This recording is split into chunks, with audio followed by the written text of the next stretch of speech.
Hi mga ka-faith friends! I am your Bible share for today. And for today's Gospel is from John chapter 9, verse 30 to 33. Makikita natin sa Ebanghelyong ito kung paano gumawa ng himala ang Panginoon, na kailangan lamang natin na ipakita na tayo ay naniniwala at nagtitiwala sa Kanya.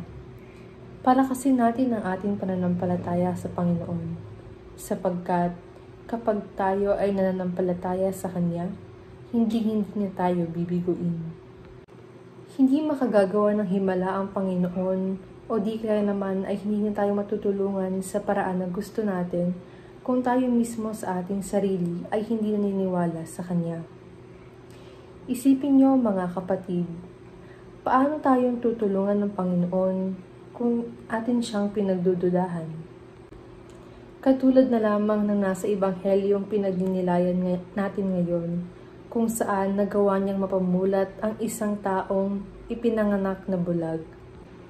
This gospel tells us that nothing is difficult with God. We just have to stay connected with Him. We just have to have faith in Him. We just have to trust Him, because He will never get tired of helping us and saving us from different kinds of sins.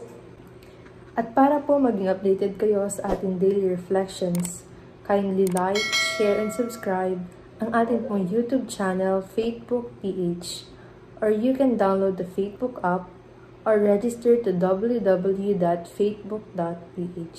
Thank you mga faith friends!